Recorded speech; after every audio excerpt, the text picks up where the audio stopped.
y'all, it's great that our club, so devoted to serving the common good, takes one day each year to recognize those who've served in uniform, both past and present. I want to add my quick thanks to all of you for joining this celebration today, particularly this luncheon.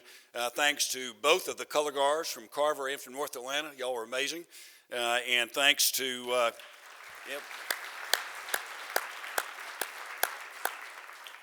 thanks to Angie, who had to leave us for that amazing singing voice for the national anthem, tear-jerking. Thanks to Bob Hope for arranging the color guards. Appreciate that, both of them. Thank you, General Ellis, for an amazing invocation. Appreciate that, really inspiring. And finally, I'd like to thank and recognize the veterans who are in the room today. We did something that I think is maybe a first at Rotary. Table number 3 right here is full entirely of veterans of our military. I'm going to recognize them in a minute.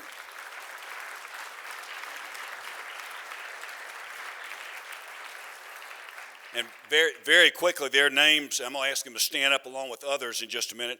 Hal Adams, Harry Thompson, Rod Edmond, Bill Bill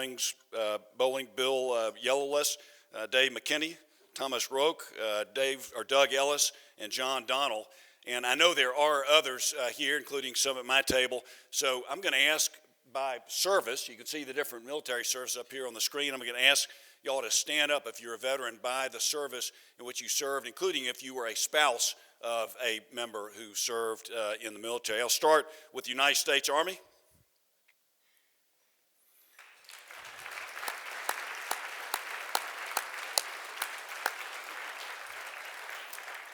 U.S. Navy.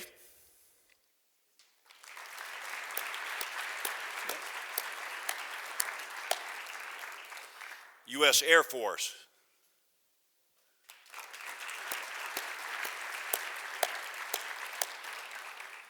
U.S. Marines.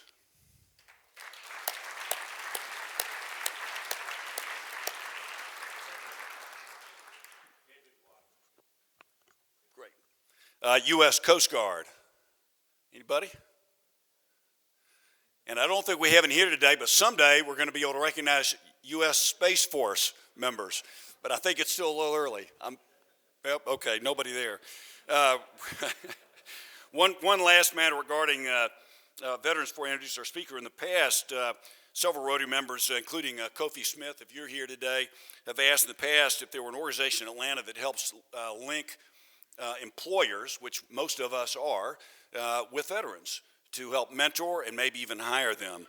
And there are some. There are a bunch of people who do it, but there are a couple organizations that serve sort of this community of communities, and one of them at least is here today called Vetlanta.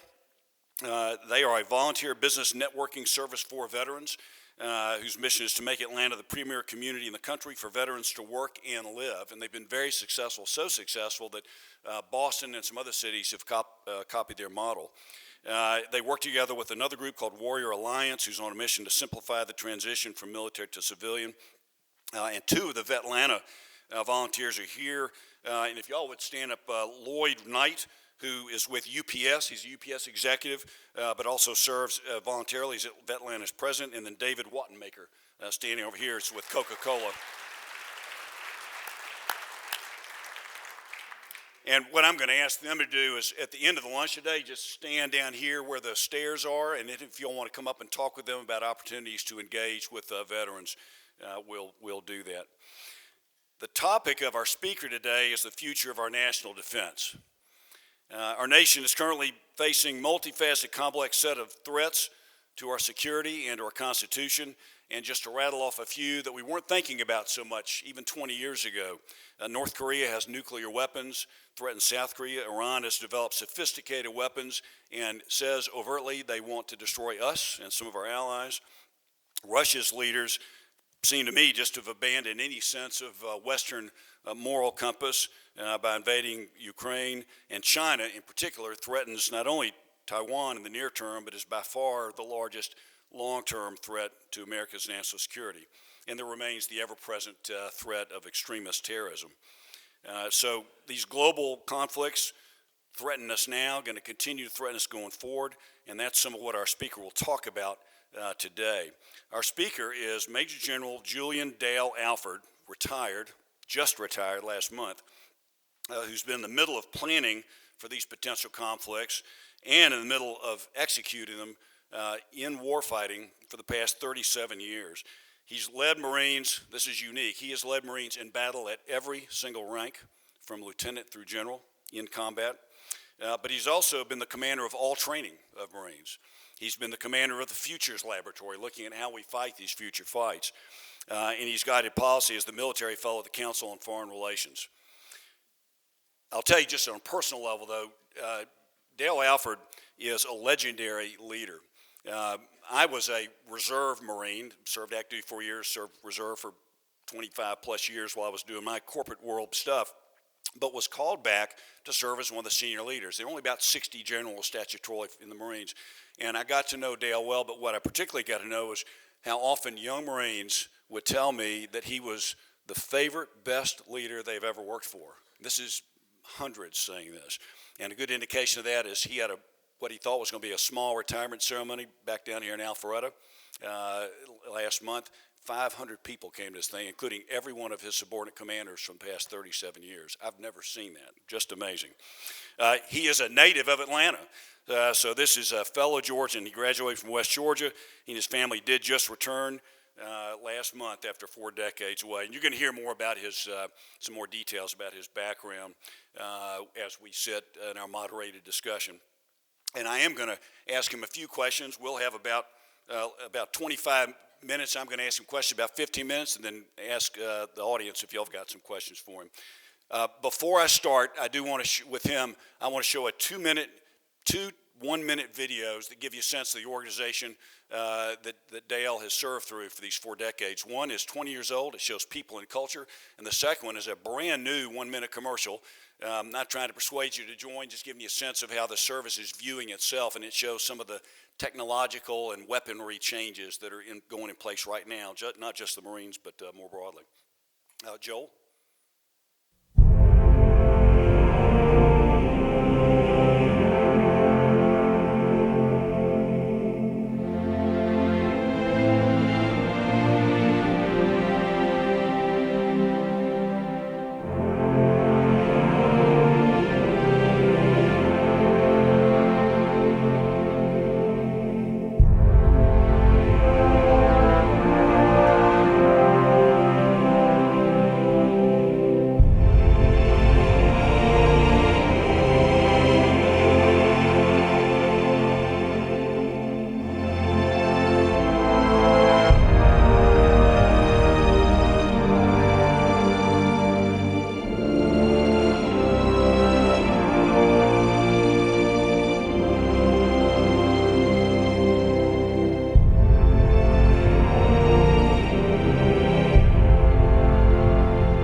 future is threatened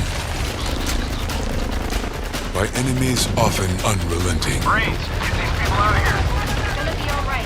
Unexpected and unpredictable. Stay alert, Marines. In the midst of an uncertain and evolving world, the need for Marines to defeat these shifting threats is critical. Enemy drone down. Because the need to ensure stability for our nation has never been greater. Sending coordinates now.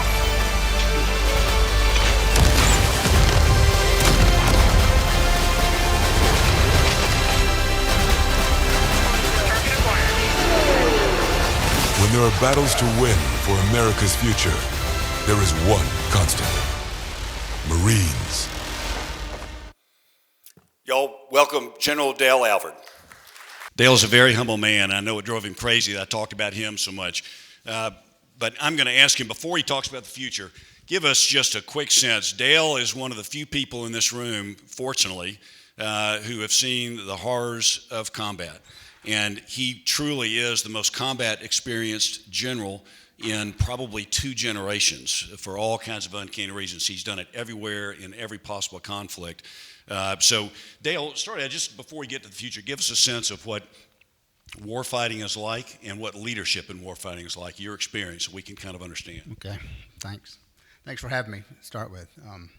It's an honor to be here today. As you said, I got a bad penny in my pocket because every time I showed up to the fleet, somebody wanted to fight. So you know, in our cult, we say that's good luck, but for normal people, I got really bad luck. So, the main thing I'd say about is you can rest assured that the young Americans that are going in harm's way are as good as they've ever been. They're probably better trained, more educated, more fit than we've ever had in our nation. A lot of times we don't think that's so with our youth today, but that's not been my experience. I was in Afghanistan 2018-19. Was back in Iraq in 14 when we went back in for ISIS, and I served with some of the best soldiers, sailors, airmen, and Marines that I had served with all the multiple years in all the other conflicts before. All the way back to Panama, Desert Storm, went into Liberia, and then 3 tours in Iraq and 3 in Afghanistan. They're good, and that's important for the American people to know. And I would encourage you to talk with young people in your influence that you are influencing to look at the military.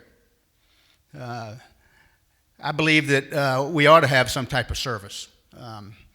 And you hear a lot about free college. So for every year you serve, you get a free year of college.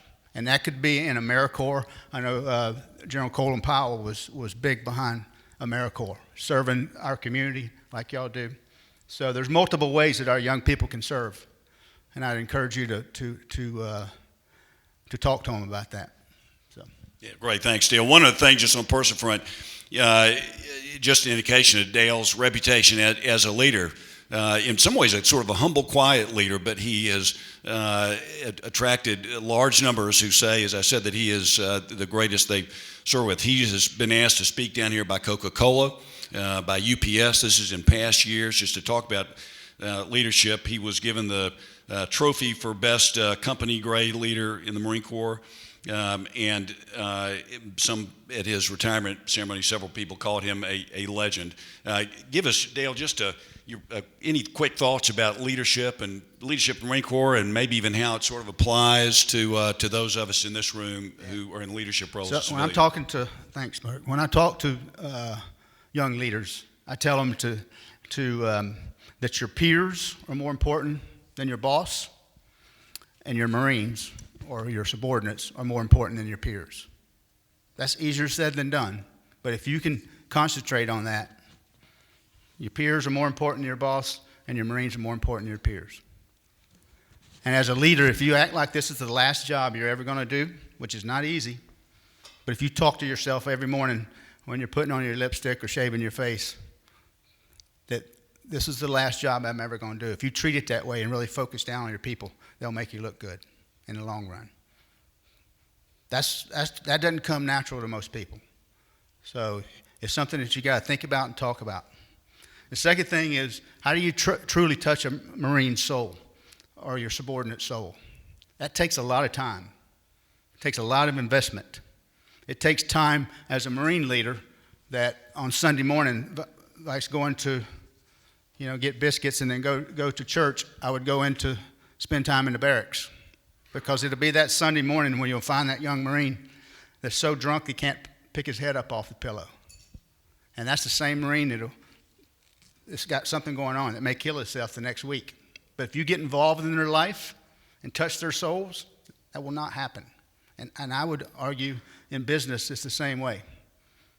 How do you trust and inspire people, vice command and control them? That's what we're talking about. Thank you. So I think what I got down is next time I put lipstick on, I'm going to, yeah, okay, good. I'm going to shift gears here just in the interest of time. We may come back to some more institutional things. I'd like y'all to hear from Dale about how we make Marines and about the all-volunteer force. And I'll circle back to that later, though. I want to, in the interest of time, make sure we get to some of the future. I mentioned some of the threats that are around now that frankly, are all looming larger than they were when Dale and I were starting out in the service. The 4 big country threats, a continuing threat of terror, and the development of weaponry and technology and capabilities that are designed specifically to thwart what we are able to do to defeat us or to keep us from prevailing as we would have in the past. These are daunting things. So Dale, give us a sense of the threats to the United States right now, and then secondly, I'll follow up with that, what are we doing about it? And your personal views, if you want to share about it, are we doing the right thing about it? All right. Yeah, thanks. First off, the Navy and Air Force wins wars for America, right? I mean, big Navy, big Air Force. That's projecting power forward. And our Army's the greatest army in the world, the American Army. They just knocked the Marine Corps, right? So, but the Marines. General Ellis, you want to speak up? The Marines. I had to say that to you, sir. So the Marines we win the nation's battles. We fight battles, not wars. The Army, Air Force, and the Marine Corps fights wars. So some of the things that's going on in the Marine Corps right now worries me, right? That we've lost a lot of our close combat capabilities. And we're straddled right now. I believe in some of the directions that we're going, a lot of long-range fires worried about China. But I believe that us in particular, the Marine Corps, will fight China in proxy wars. Like we fought the Soviet Union for all those years, in proxy wars, not head-on. A head-on fight is going to be a real fight with the Chinese Communist Party. It's going to be the Navy and the Air Force. It's going to be long-range missiles, rockets, cyber. So I think America still needs a 911 Marine Corps force that wins battles, that can be there today. We have a saying, General Zinni used to say this all the way back when I was a young captain. I remember him saying, the Marine Corps needs a little bit of everything to do anything, anytime, anywhere, today. And when we can't do that, we're in trouble as a Corps. The American people don't need us. We got to be able to move tonight anywhere in the world and have the kit to go in and win for America until the Army, Air Force, and Navy get there. That's what the Corps does for the nation. And I'm worried that we've strayed from that just a bit in the last 3 years. One of the things that General Ellis was talking about, the Marine Corps and also the Air Force now, is they're redesigning themselves, not changing Marines, not changing airmen, but changing how we are organized, trained, and equipped to fight. So a big focus on, without trying to lose the individual and small unit capability of the fighters, is make sure that we can penetrate the threat that a China-type capability represents to us. The tension is to be able to do that while maintaining the warfighting culture and capability of small units that actually have to do intense fighting. Tell us about the basics. What is a fighter? What is a soldier? What does a Marine have to do that they all need to be able to do now and going forward, even with this changing, the redesign? Well, I would argue that they need to be even smarter, tougher, faster in the future, right? So who we're bringing into the Corps and into our other services is going to be important, because we're going to have to make decisions down at the smaller unit levels. We're going to have to be more dispersed in order to survive in the future battlefield. So that's going to require a young corporal, sergeant, second lieutenant to make decisions that captains and lieutenant colonels and first sergeants and sergeant majors used to make. So that's the first thing we got to think about, and to truly start to develop our young Marines and soldiers in particular as they come in, because they're the ones going to be on the ground dispersed and have to make decisions. For the Corps, I am always against anything we're doing that changes the three places that we make Marines. We make Marines in Parris Island, San Diego, and the hills of Quantico. All right? Parris Island, San Diego is where our enlisted boot camp is, and TBS, the basic school in Quantico, is where we make officers, not OCS. OCS just see if an American has what it takes to be an officer. TBS, the basic school, is where we make them. So when we mess with that formula, it worries me at times. And we've been driven to mess with that formula because of social issues. And we got to be careful about that, because the secret sauce that happens at Parris Island, San Diego, and the hills of Quantico is what makes the Corps unique. And each one of our services have different aspects of that. But for the Marine Corps, I've served in all three. I recruited Marines that went to Parris Island. I served 3 years at Parris Island. I went through Parris Island as an enlisted Marine, served down there as a company commander, and then I was the CO of the basic school as a colonel, and then commanded the basic school as a 2-star, all the training in the Marine Corps. So each time that I see that, I'm one of the advocates that, hey, the beginning of what we do as a brand new Marine is really what makes us unique as a Corps. Great. I'm going to ask you all for questions that you may have. We've got about 12 minutes left, and I'm going to wrap up with a final question. And Alec, you've got one? I do, and General, thank you for joining us. You've done training for Marines, all of them. And you've been in Afghanistan, you've been in Iraq, you're an expert in China in the Far East. Can you compare what the armies of Afghanistan versus Ukraine versus China to our military? What's the difference? It's a question about the difference between sort of Afghan army forces and Ukraine army forces, our ability to train them, and what that difference is. Right. The number one word is will. The will of the Ukrainian army was miscalculated by Putin. He had no idea that army would fight, and those people and the leadership of that country would fight like they did. It's been reported that the senior generals of the Russian army, when they were marching towards Kyiv, was taking their dress uniforms because they thought they would have parades in the street of Kyiv. Yeah, they miscalculated the will. And they probably got that because when they went into the Crimea back 5-6 years ago, 85, 90% of the Crimeans consider themselves Russian. Different people. So I tell people, you can't war game will.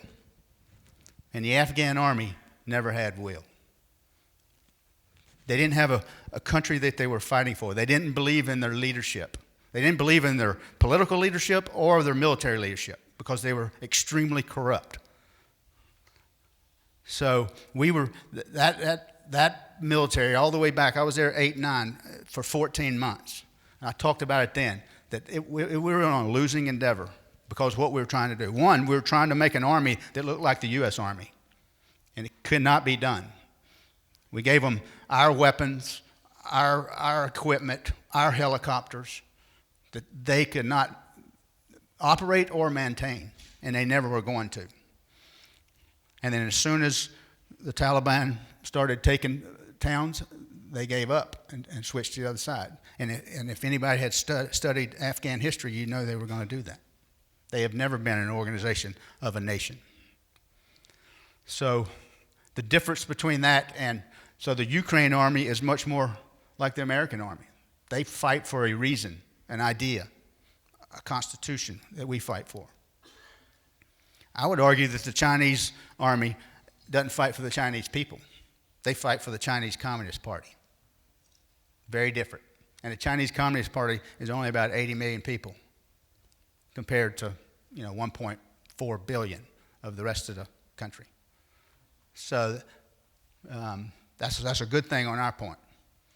Same thing with the Russian army. The Russian army isn't fighting for the Russian people.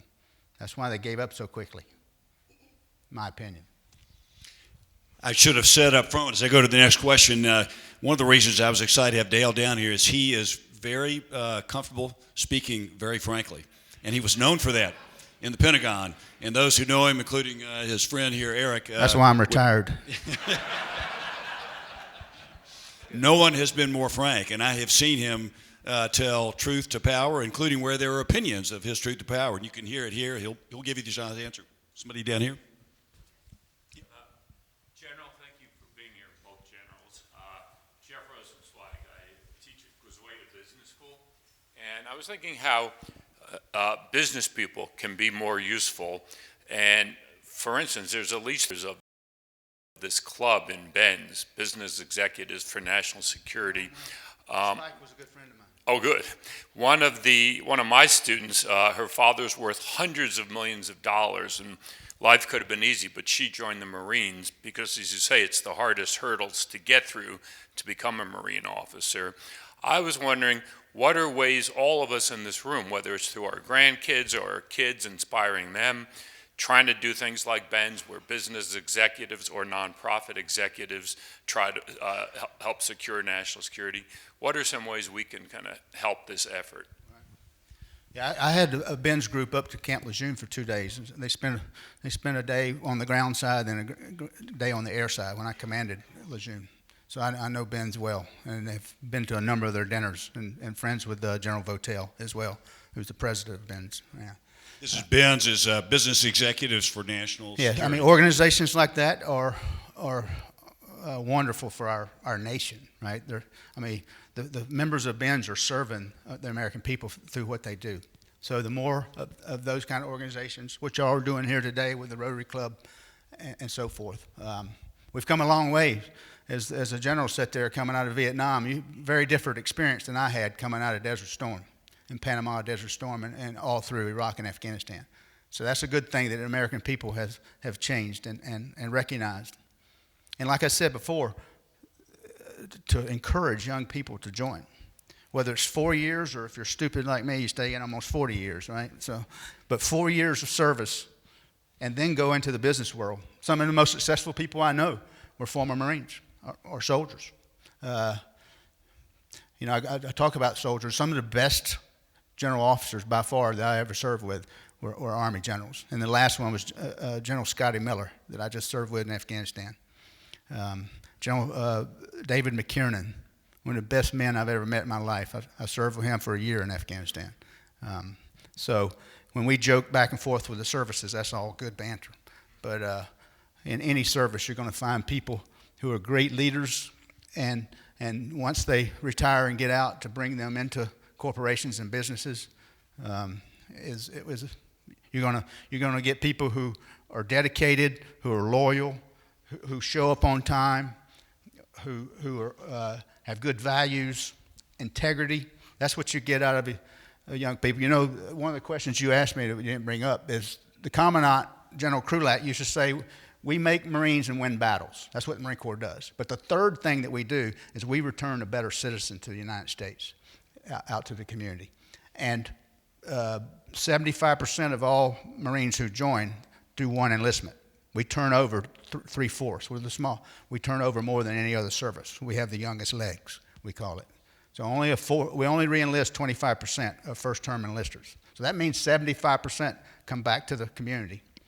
And then you running businesses, if you hire one of those young Marines or soldiers or sailors or airmen, you're going to get a good employee. General, if I could add one thing. I teach a lot of veterans who are getting MBAs, and I think an outstanding thing is that people that served know how to work on teams with diverse people. Yeah. I think the Army, the Marines get that better than anyone, and that's so useful in our organizations. Absolutely. now. So I always say never use the word I or me. It's always us and we, right? And that's what you're talking about. We serve in teams. We're not individuals.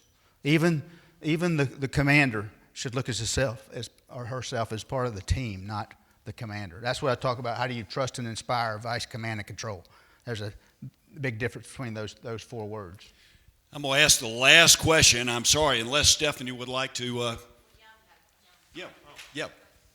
So I just had a follow-up on a comment you made about what social issues are causing you to change what you do in basic training. Well, we're being driven to at the initial level to train men and women in the same squad bay. That's the main one. And what happens in that squad bay about 14 hours of the day is the secret sauce of what makes Marines. I am all for at this next level at MOS training that we begin to train together. But at the boot camp level, because of physical hygienes and all the things that you have to do and the things that happen, and me and Moon looking at each other that we went to boot camp, what happens in that squad bay is what makes us special. And we do a poor job of explaining that to our Congress people who are driving us towards that. That's what I'm worried about. Dale, I'm going to finish up with one last question for you, and it's about your concerns. And I say this with a famous quote of mine from one of our fellow Marines, Jim Mattis.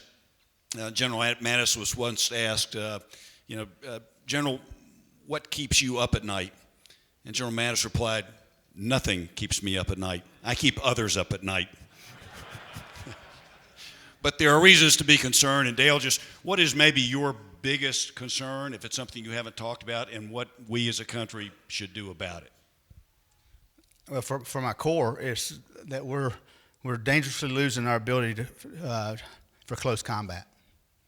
We're getting rid of capabilities that to close with, destroy the enemy by fire in close combat is still a mission that the Corps has to do. And they got to be able to do it tonight. And when we can't do that, y'all no longer need us. We're not the Marine Corps anymore. We should just be another corps in the Army if we get to that point. So that bothers me. It worries me. It worries me that we're changing the culture, that people don't understand. I mean, I always say the Marine Corps is a cult. It's a good cult, but it's a cult. And we're the best brainwashers in the world. And it happens at boot camp. And it's true. If you drive around the country, and any countryside, you'll see an American flag and a Marine Corps flag flying. And I guarantee you knock on the door, that person inside probably did 4 years and got out. But there'll be an old man that's part of the cult.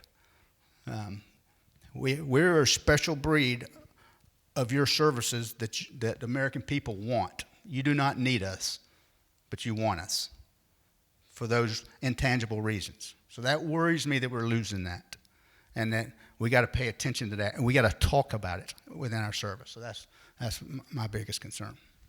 Right. Stephanie, anything else you'd like us to cover?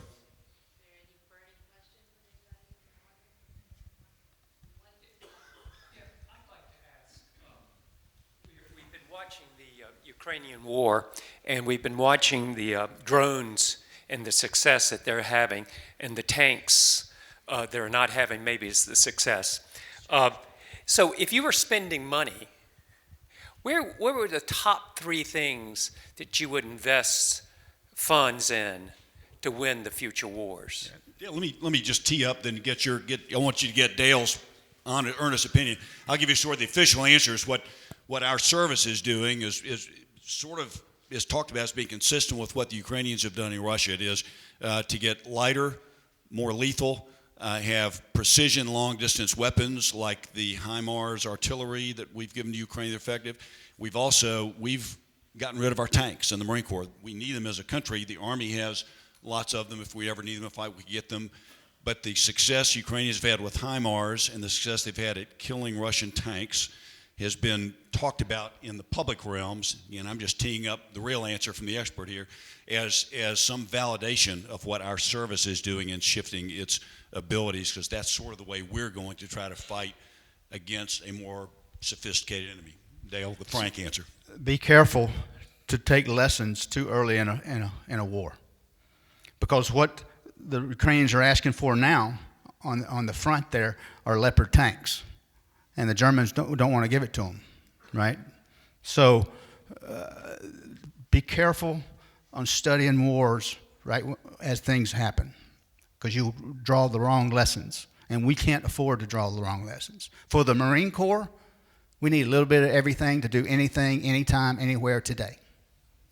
So, and a little bit of everything includes everything, from drones, long-range missiles, tanks, to rockets, ship-killing missiles. We need it all, but we needed just a little bit of all of it, right? We're the Swiss Army knife of your services, right? And a Swiss Army knife is not that big, but it's big enough to get things going until the U.S. Army, Air Force, and the Navy get there. That's what the Corps does for your nation. So I would spend money. I would go back to stabilizing our MAGTF, the Marine Air Ground Task Force. We're unstable, in my opinion, right now, and I'm saying things that is totally against what the party line is right now. And I did it a year ago as well. But we need to have these frank. I don't mean I'm completely right either. We need to have these frank discussions, particularly inside the House, and we're not doing that right now, and that worries me. For those of you who are interested in a different part of this same conversation, on November 28th, we have former Senator Sam Nunn coming to discuss what's happening on the nuclear side of all of this with Russia and Ukraine and North Korea. So, General, we would invite you back if you would like to be a part of the discussion with Senator Nunn as well. But please join me in thanking our wonderful panel today, and we will see you all next week.